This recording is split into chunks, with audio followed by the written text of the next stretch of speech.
Daddy eats lots. Daddy eats lots. Daddy eats lots. Munch, munch, munch.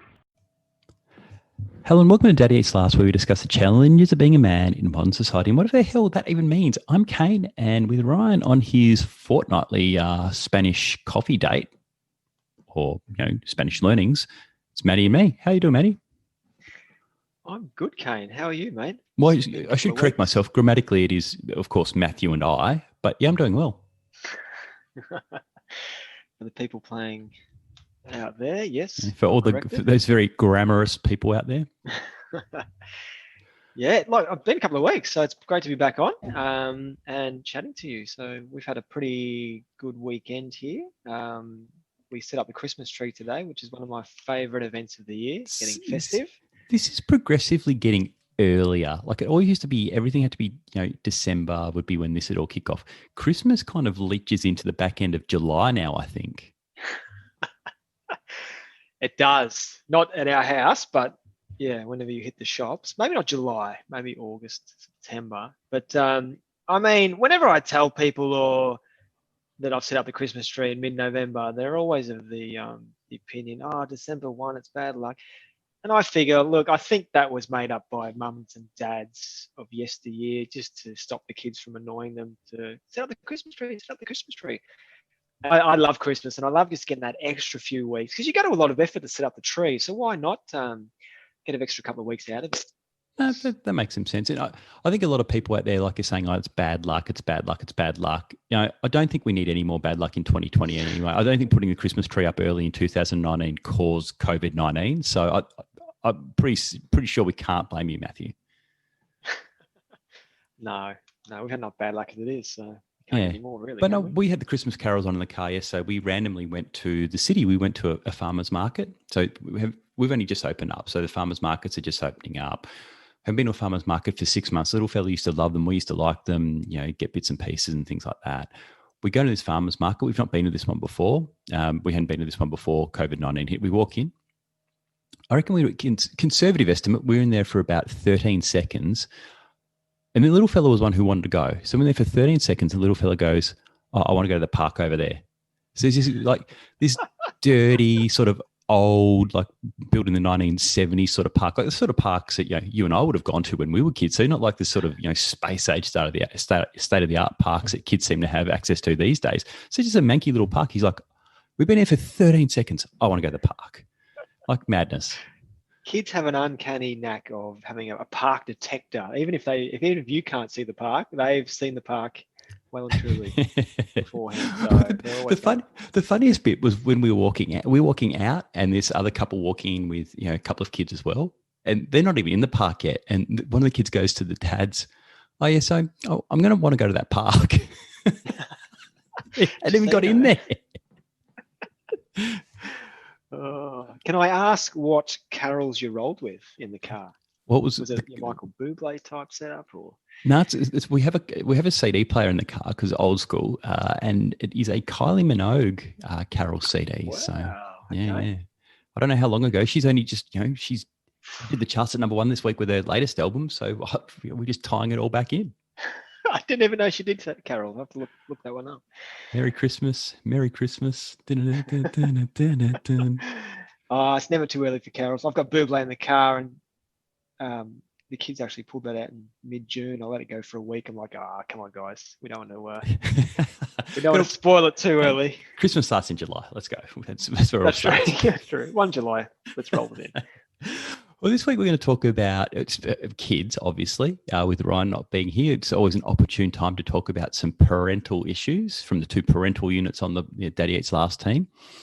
And we're going to talk about, I guess, we went to the beach this morning, and my little fella, like he likes to he does his own sort of thing on the beach. Like if it was a warm enough day, we would have taken water stuff down there. He would have sprayed me. Oh, Daddy, I'm going to drench you. Oh, great. So it's really, hiding to nothing, be it August or, the height of, heat in January, he's still going to drench me, which is great when it's 4 degrees.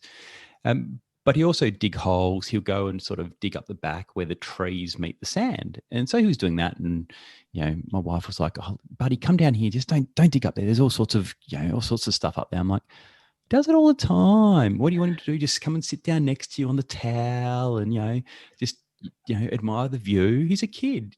Dig a hole, jump in the water, whatever. And then, of course, he cuts his finger on a piece of glass, and she's like, "I told you so."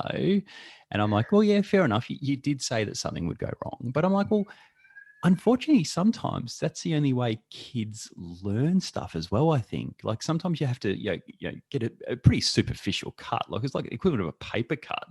But sometimes you need to feel a slight little bit of pain to kind of learn the lesson. Absolutely. I'm a big believer in that. They do need to experience that to know the danger, I guess, of doing it again. Having 3 kids myself, I guess with the first kid, you sort of, well, not I don't speak for Kim, but I know her family sort of wrapped Mia a little bit in cotton wool a bit. And I wonder if it's a direct sort of relationship as to how the parents were as kids. Mm. I know myself, look, we grew up on 24 acres. Me and my brother were always out there, scraping our knees, getting up to mischief. We never broke any bones. We were lucky in that sense, but, coming off our bikes and all that kind of stuff. So, whereas my wife's childhood was, I don't actually know 100%, but I'm tipping it was more of a, maybe controlled environment. The parents say, don't do this, you can do that. And it sort of rubs off on how you bring your own kids up. I mean, with Mia, we were, a bit more probably cautious. With Eloise, we're less cautious. And with Sam, I'm guessing we're going to be probably, not even watching half the time. You're outnumbered now. We are outnumbered now, yeah. But even I'm noticing we've got a swing set, which we got at the start of COVID because we couldn't go to the park. And watching all 3 kids play on it, Mia is the cautious one. Eloise is, swinging off it and, landing on the grass from a bit of a height. And you're looking and go, oh, maybe you might break something. You probably won't because it's soft grass. So, do your worst and then you probably won't do it again if you hurt yourself. And Sammy, being 2.5, is, grabbing stools from the cubby house and sort of climbing up to heights where a 2-year-old probably shouldn't climb up to. But again, it's, if he falls, he's going to probably learn from it. And, I think that's proven that that kind of stuff does teach kids. That's Sammy in the background. You can go and grab Mr. Sammy if you want. He can be a guest on Daddy Eats Last. He should be a guest on Daddy Eats Last.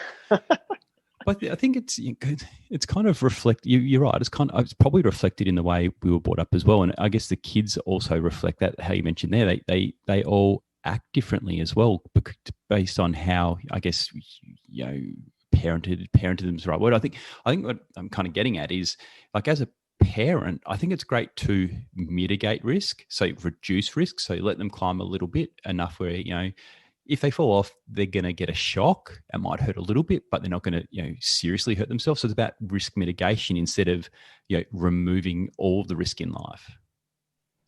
Yeah, spot on. I mean, look, we don't let them go to, crazy heights where they could really do some damage.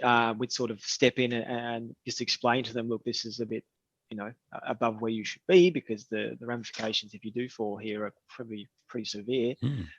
But then we don't intervene too much. We just we assess from afar the sort of the and if something goes wrong, like I sat the little fella down when he cut his finger, because he came in, because I was just kind of paddling around in the water with my feet, and he came up. He said, "Oh, I got blood on my finger," and he was washing it in the water. He said, "Be careful, sharks could come and bite it off." Not just to give it a bit of a fright. But I said, so what do we learn out of that, mate? Do you learn that maybe we shouldn't play with glass? Like, you can go up there, you can play with sticks, but don't play with anything which is, glass or brick, or which should be in the bin. So just, you can reinforce the lesson as well. So it's, rather than trying to take all that risk away, because all the fun stuff in life is probably stuff as a kid your parents will probably tell you not to do anyway. Yeah, exactly right. And I listened to a sort of like a BBC podcast episode, and it was about fear and how some people will, naturally jump into a situation that is quite dangerous, where some people step back and have a look. And they were discussing how, as children, how much we are allowed to, from our parents, I guess, step into that kind of a bit of fear as a child, directly sort of correlates later in life as to what we sort of will allow ourselves to do. And an example is like, at the beach, you guys are at the beach all the time. If you said to your child, oh, there's sharks in the beach, only just playing there, don't go too far. And you're not allowing the kid to sort of, learn for themselves. And later on in life, they're going to be, completely scared of the ocean. And there was different examples as well about fear of heights and all these other kids. And when I listened to that, I thought of my own childhood, and where we lived was an hour and a half away from any beach. So we didn't really spend our childhoods at the beach. We were more sort of camping in the bush. So I didn't really have that exposure to the beach. And still to this day, like, I love the beach now, but there's always that sort of fear in my mind about not going out deeper than I can anything above my head, just because of the fact that, I didn't grow up with it. I don't know it. I'm scared of sort of anything deep, sharks, etc., like that. And I linked that back to childhood experiences and exposure. Yeah, bang on. I probably have to ease off on this because we actually had a very good example, like you mentioned the beach, beach and what you're saying then. Like, we've been trying to tell a little fella, because we'll walk along and see jellyfish. And, in Australia, there's some jellyfish which can legitimately kill you, generally not in Victoria. They can give you a sting and that'll hurt, and you've got to put vinegar on it, which will help it. But you're trying to go, okay, if they've got tentacles, just leave them alone. If they're those ones which look a bit like, and he used to call them, we used to walk along the beach and go, hey, look, Daddy, there's a doodle jellyfish, because it looks a bit like a doodle. Like, it's not actually a jellyfish. Apparently it's an egg sac of all things, but it looks like a jellyfish. So he'd walk along and goes, oh, there's a doodle jellyfish at the top of his voice. I'm going, good work, champ. You can touch them, pick them up and, squash them if you want. Do whatever you want with those, but don't touch the ones with tentacles. So then last week we're in the water and I'm going, oh, look, buddy, there's a jellyfish. And it's one of the ones which got tentacles on it. Again, this particular jellyfish is harmless. It's not going to harm you. But because it's got tentacles, he's like clinging to me, like almost petrified of this jellyfish. And I'm like, mate, we'll get up on the shore. You can mash it up, mash it. And he's he mashed this jellyfish, which was already dead anyway, but he felt good mashing it into a million pieces. But the fact that he was, because we've been reinforcing, at least got to be careful these sort of things. I hope it doesn't get to that thing where he's petrified of jellyfish and the beach because jellyfish are in it. So we just have to maybe ease off on that lesson. Yeah, but you've done the right thing there, because him seeing you not afraid of that certain type of jellyfish will make him sort of think and realize, oh, okay, well, these ones we can play with and touch. So I think what you're doing there is good, like giving him the example of the ones you can touch and getting close to them, and the ones you can't touch. Go nuts! He picks them up and just squishes them in his hand, like, yeah, good on him. But do you think? Yeah, I was going to say we had a very similar experience a couple of weeks ago up the coast. We were sort of I had the kids on the bodyboards, and there were some jellyfish floating in the water, and our kids are sort of probably a little bit step behind your son in terms of they still get a little bit scared, but I will start teaching those lessons. But they were just floating in front of us. I'm like, no, we'll just sort of float, to the side of them. We'll let them pass. Girls, it's okay. Just, I'm holding the two bodyboards, and yeah, they were fine after that. They saw a few washed up on the beach and they didn't touch them. I should probably sort of educate myself more on that, so I know which ones you can and can't. Well, there's some touch, serious ones up in Queensland. There's the ones up in Queensland which can do some serious damage. Yeah. I think I don't even know actually, but I'll look into that after this episode. But yeah, a great example of how you can tell your kids it's okay. You don't have to be scared. And it'd be great if I maybe had that when I was a kid. Do you think that's? We were having a chat before about one of your daughters had fallen last week and hurt her foot. And then you were talking about her foot. Do you think the way that you've treated the different kids will reflect in their personality, and maybe not saying if something's wrong as well? Yeah, I think so. Because we've been a bit overprotective, perhaps with Mia. Anything that happens to Mia, whether it be a paper cut or an actual graze or something like that, it's probably magnified a lot in terms of how severe it really is. Eloise, because we've been probably a little bit less overprotective, she's more likely to just have something to happen to her, and unless we pick up on it, she's not going to tell us. So a week ago, she did come off she jumped over a fence from a little bit of a height and sort of landed awkwardly on her foot. And she didn't say at the time she was sore or anything like that, but we did notice during the week when she was walking a straight line, she was sort of, putting less weight on one of the foot that was hurt. So we asked her then and there, "Oh, is your foot sore? You're sort of limping a little bit when you walk." And she said, "Oh, yeah, it is hurting a bit." Well, it's been 4 or 5 days. Why don't you?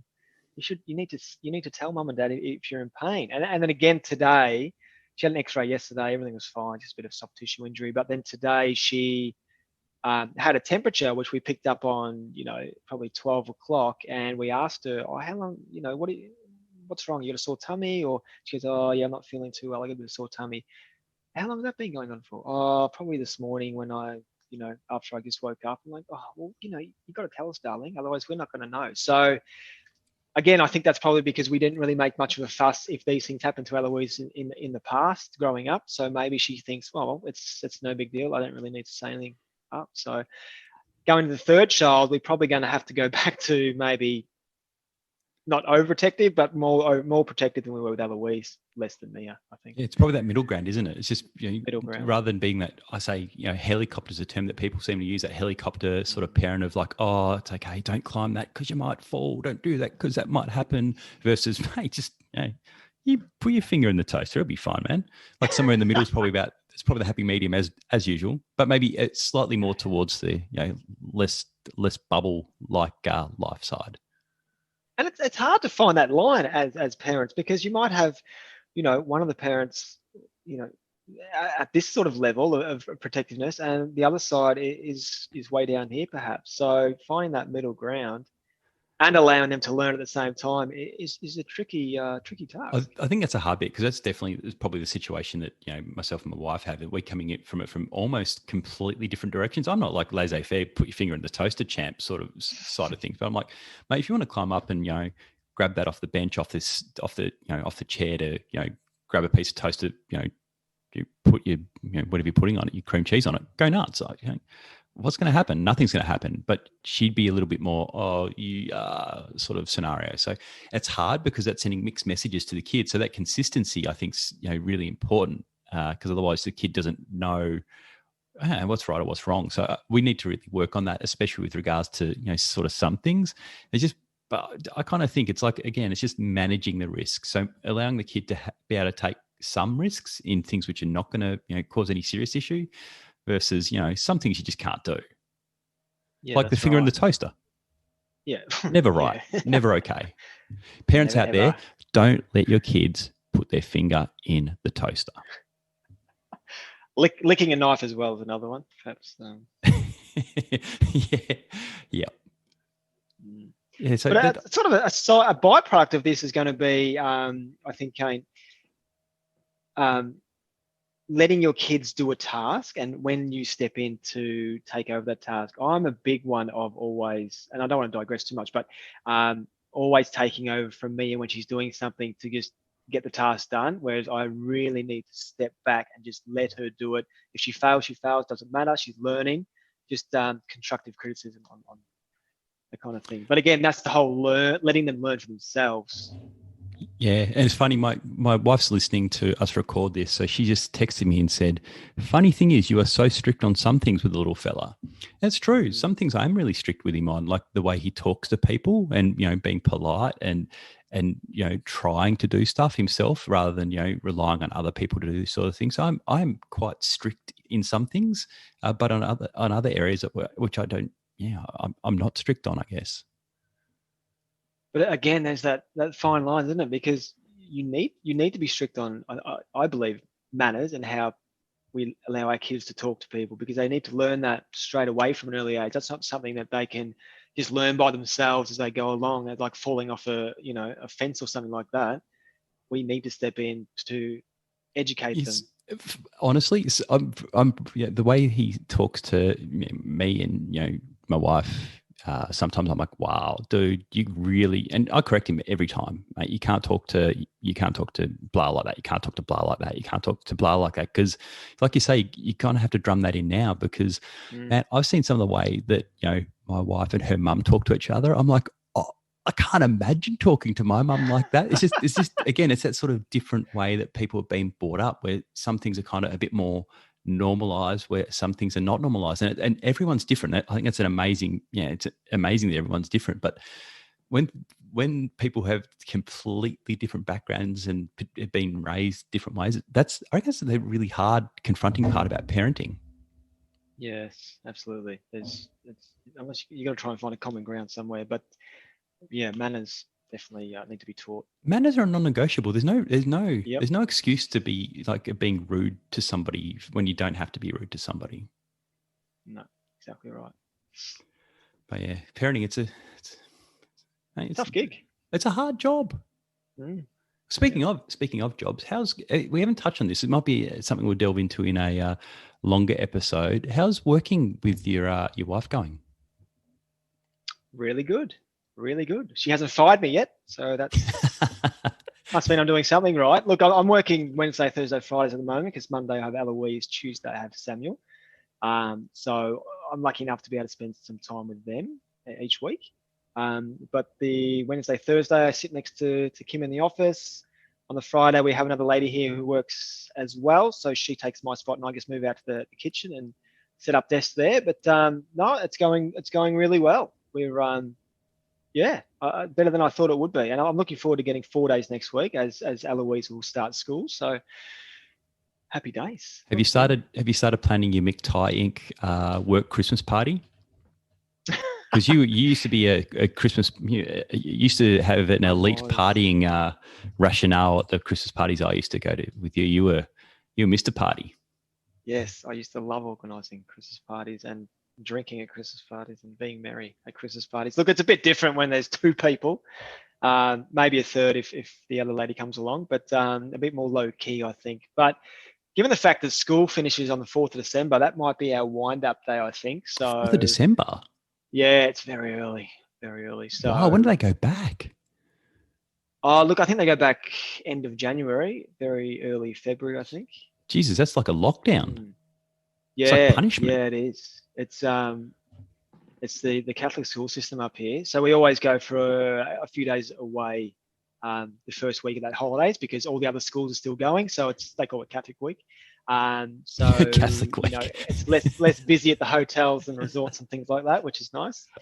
All the Jesus loving people out there for that extra week, which is great. Praise the Lord, 10% off accommodation. Yeah. And no crowds. So yeah, look, it is early. Sam's still in daycare until the 21st of December, which is good. So I can sort of look after girls. I can go to sort of school holiday care, I guess, if we need to get some work done as well. So, and her parents, Kim's parents, are here too. So there's a few options. So the kids might be going. You might be having a Christmas party at a play centre then. Possibly, Kane. Yeah.